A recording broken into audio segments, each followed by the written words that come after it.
नवी दिल्लीतील जंतर मंतरवरील विद्यार्थी आंदोलनानं आज ऐतिहासिक विजय मिळवला। नीट पेपर फुटी प्रकरणाची जबाबदारी स्वीकारून केंद्रीय शिक्षण मंत्री धर्मेंद्र प्रधान यांनी आज आपल्या पदाचा राजीनामा दिला। त्यामुळे सीजेपी पार्टीच्या कार्यकर्त्यांसह देशभरातील विद्यार्थी चळवळींनी जल्लोष केला। नीट परीक्षेतील पेपर फुटीनंतर सोनम वांगचुक यांनी नवी दिल्लीतील जंतर मंतरवर उपोषण सुरू केलं। त्यानंतर कॉकरोच जनता पार्टीनंही त्या आंदोलनात उडी घेत तरुण विद्यार्थ्यांच्या मनातील उद्रेकाला वाट मोकळी करून दिली।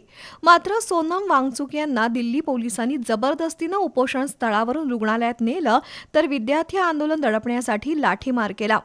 परिणामी देशभरात असंतोषाचा भडका उडाला। कोणत्याही परिस्थितीत केंद्रीय शिक्षण मंत्री धर्मेंद्र प्रधान यांनी राजीनामा द्यावा या मागणीवर वांगचुक आणि सीजेपी पार्टी ठाम राहिली। गेले 2 दिवस विद्यार्थी आंदोलन आणि लाठीमार या घटनेमुळे संपूर्ण देश ढवळून निघाला। सर्वच प्रसार माध्यम आणि सोशल मीडियावर विद्यार्थी आंदोलनाला पाठिंबा वाढू लागला। केंद्रीय मंत्री जे.पी. नड्डा यांनी सोनम वांगचुक यांची भेट घेतल्यानंतर वांगचुक यांनी उपोषण मागे घेतलं, पण कॉकरोच जनता पार्टीचे अभिजित दिपके आणि त्यांच्या सहकाऱ्यांनी जंतर मंतरवरील आंदोलनाची धार वाढवली। अखेर केंद्रीय शिक्षण मंत्री धर्मेंद्र प्रधान यांनी आज दुपारी आपल्या पदाचा राजीनामा पंतप्रधान नरेंद्र मोदी यांच्याकडे सोपवला। त्यामुळे सीजेपीसह देशातील झेन-झीनं पुकारलेल्या आंदोलनाला मोठं यश मिळालं। या सरकारमध्ये राजीनामे घेतले जात नाहीत असं म्हटलं जात होतं, पण आम्ही करून दाखवलं अशी प्रतिक्रिया अभिजित दिपके यांनी दिली आहे। दुसरीकडे धर्मेंद्र प्रधान यांनी राजीनाम्याची घोषणा करताना विद्यार्थ्यांना उद्देशून एक खुलं पत्र लिहिलंय।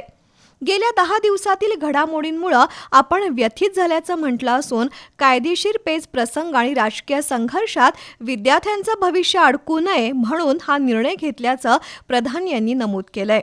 30 मे 2026 रोजी झालेल्या नीट परीक्षेत अनियमितता उघड झाल्यानंतर केंद्र सरकारनं ताबडतोब या प्रकरणाचा तपास सीबीआयकडे सोपवला।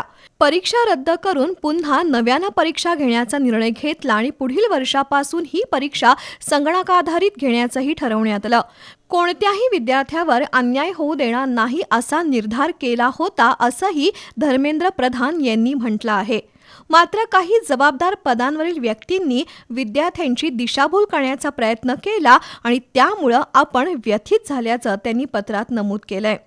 जंतर मंतर आणि देशातील सध्याच्या परिस्थितीचा राष्ट्रविरोधी शक्तींना फायदा होऊ नये अशी अपेक्षाही त्यांनी व्यक्त केली आहे।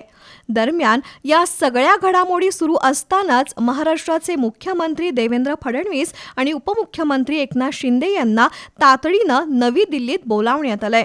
त्यामुळे राजकीय वर्तुळात वेगवेगळे तर्कवितर्क लढवले जात आहेत। मुख्यमंत्री फडणवीस यांना केंद्रीय शिक्षण मंत्री पदाची जबाबदारी दिली जाणार का, इथपासून ते अगदी महाराष्ट्रातील राजकीय फेरबदलाची नांदी होणार इथपर्यंत चर्चांना उधाण आलंय।